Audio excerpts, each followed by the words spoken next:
आप देख रहे हैं देव न्यूज। हमारे साथ झांसी नगर निगम के सभासद सिद्धार्थ अहरवार जी ईसाई टोला प्रथम वार्ड नंबर 5 के तीसरी बार के सभासद हैं। हमारे बीच में बैठे हुए इनसे जानते हैं कि आखिर का ये 5 वर्षों में अपने वार्ड के अंदर क्या कार्यकाल रहा, कि इस बार भी चुनावी मैदान में आ रहे हैं और इस 5 वर्षों में किस प्रकार का सफर रहा है।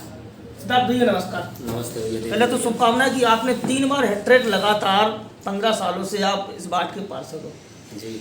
लोग बात क्यों पसंद करते हैं, आपको क्या क्वालिटी है?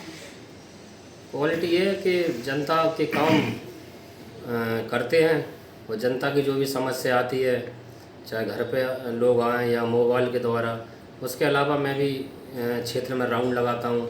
जो उनके छोटे छोटे काम रहते हैं उन्हें सॉल्व करते हैं, उन्हें संतुष्ट करते हैं। यही हमारा लक्ष्य रहता है कि जनता संतुष्ट रहे। 5 वर्ष हो चुके हैं आपके कार्यकाल में, अभी तक क्या हुआ ये 5 वर्षों में?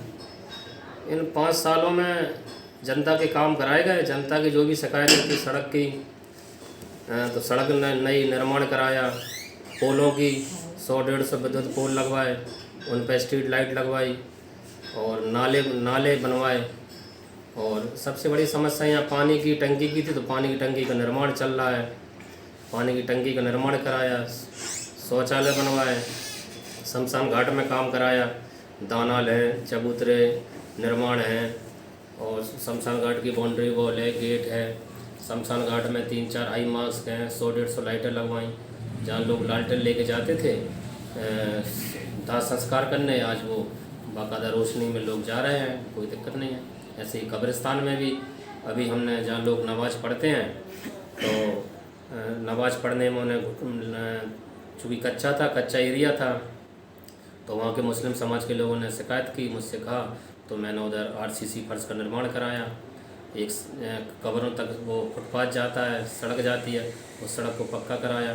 3-4 हाई मास्क प्रेम नगर कब्रिस्तान में लगाई गई, लाइटें लगाए गए, पोल लगाए गए।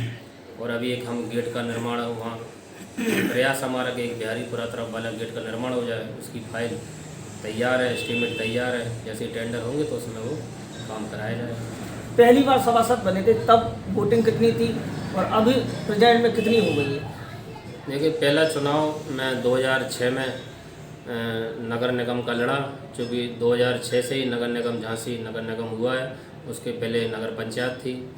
तो 2006 में जब हम पहली बार चुनाव लड़े, चूँकि जनरल सीट से चुनाव लड़े थे और हम 50 वोटों से चुनाव जीते थे पहली बार, हमें 750 वोट मिला। दूसरी बार हम चुनाव लड़े तो हम 1800 वोटों से जीते, हमें करीब 2000 वोट मिला। और तीसरी बार हम चुनाव लड़े तो उसका अंतर और ज़्यादा हो गया, तो हम तीसरी बार में हमें 2400-2500 वोट मिले और हम झांसी में सेकंड नंबर पे चुनाव की जीत रही हमारी। झांसी में हम टॉपर रहे, तो जीत का अंतराल हर चुनाव में बढ़ता चला गया। अच्छा, इस बार कितने लोग खड़े थे जो आपके संग चुनावी मैदान में थे? तीसरी बार भी 7-8 लोग होंगे। बीजेपी से रहते हैं, सपा से रहते, कांग्रेस से रहते, 2-3 निर्दलीय रहते, 8-9 लोग चुनाव लड़ते। अच्छा, इस बार तो आपने BSP से दाखिल किया था सभासद का पर्चा? हाँ, इस बार मुझे BSP से चुनाव का सिंबल मिला था। 2 बार मैं निर्दलीय चुनाव लड़ा, क्योंकि पार्टियां पहले बीजेपी के अलावा कोई सिंबल देती नहीं थी, तो इस बार BSP से सिंबल दिया था और मैं चुनाव जीता था। इस बार अगर मौका मिलता है फिर सिंबल से लड़ोगे या निर्दलीय लड़ोगे? अगर सिंबल देती है BSP पार्टी? सिंबल देती है तो सिंबल से लड़ेंगे चुनाव, सिंबल से लड़ेंगे चुनाव। वैसे वोटिंग कितनी क्या अभी हो गई? 5000, 7000 कितनी हो गई अभी ईसाई टोला में? हमारे यहाँ पहले 8000 की वोटिंग थी, तो हमने उसको चूँकि वोट बढ़वा दिया था, तो दूसरे चुनाव में 9000 की हो गई, तीसरे चुनाव में 11000 की वोटिंग है अभी। 11000 की वोटिंग। अच्छा, ये बताइए पार्षद जी, आपके क्षेत्र के अंदर किस प्रकार निर्भर करता है वोट को लेकर? या व्यक्तिगत वोट पड़ता है, क्या सिंबल को देख के वोट पड़ता है, क्या पार्टी को देख के, कैसा रहता है? नहीं, देखिए, ये पार्षदी चुनाव ज़्यादा पार्टियों के चुनाव नहीं रहते हैं। यहाँ तो लोकल व्यक्तिगत ही चुनाव ज़्यादा रहता है, तो व्यक्तिगत पे ही वोट पड़ते हैं। पार्टी पे तो कम वोट पड़ते हैं, व्यक्तिगत चेहरा ही यहाँ काम आता है। अच्छा, देखा जाए सब जगह शौचालय, एक जगह और भी देखा होगा आपने, जैसे कि अपना लहरगिर्द में शौचालय में वो गौशाला बनी हुई है। गौशाला को भी अनेकों वार्डों में नहीं देखने को मिलती। क्या आपके यहाँ ये प्रावधान हो सकता है गौशाला आए आपके क्षेत्र में और भी वार्डों में आए? हमारे यहाँ चूँकि अभी जानकारी मिली थी बीच में, जी। सरकारी ज़मीन थी यहाँ पे हमारे यहाँ।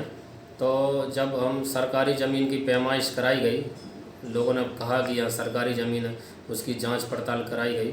नगर निगम के लेखपाल कानून को पूरा लेख और तहसील का अमला आया, तो सरकारी ज़मीन यहाँ मिली। उसमें कुछ लोगों ने सरकारी ज़मीन पर कब्जा कर रखा था, तो उसको तोड़वाया गया, उसको बिल्कुल लेबल कराया गया। तो उसमें हम चूँकि एरिया बड़ा है, तो उसमें हम गौशाला के लिए हम बोर्ड बैठक में हम लिख के दे चुके हैं, और हमारा प्रयास है कि यहाँ गौशाला बने, और एक पार्क के लिए भी हम वहाँ लिख के दे चुके हैं। एक हमारा प्रयास है कि आगे एक पार्क बन जाए। और दूसरी चीज़, चूँकि यहाँ एक अस्पताल की भी हम लड़ाई हम लड़ रहे हैं। हम चाहते हैं कि इस क्षेत्र में, नगरे में 50 बेड का एक हॉस्पिटल बन जाए, कि लोग जैसे वहाँ सिविल हॉस्पिटल जाना पड़ता है, तो छोटे मोटे बीमारियाँ हैं तो यहाँ भर्ती हो जाएं, उनका यहीं पहले इधर ही इलाज हो जाए क्षेत्र में। इसके लिए हम आगे लड़ाई लड़ रहे हैं और लड़ेंगे। ये तो भैया सिद्धार्थ अहरवार जी जो तीसरी बार चुनाव जीतने के बाद लोगों की मदद कर रहे हैं, और इस बार ही मौका मिलता है तो निरंतर चुनाव मैदान में लड़ेंगे और लोगों का आशीर्वाद लेंगे। कैमरामैन आशीष के साथ देवेंद्र कुमार संवाददाता देवनू झांसी।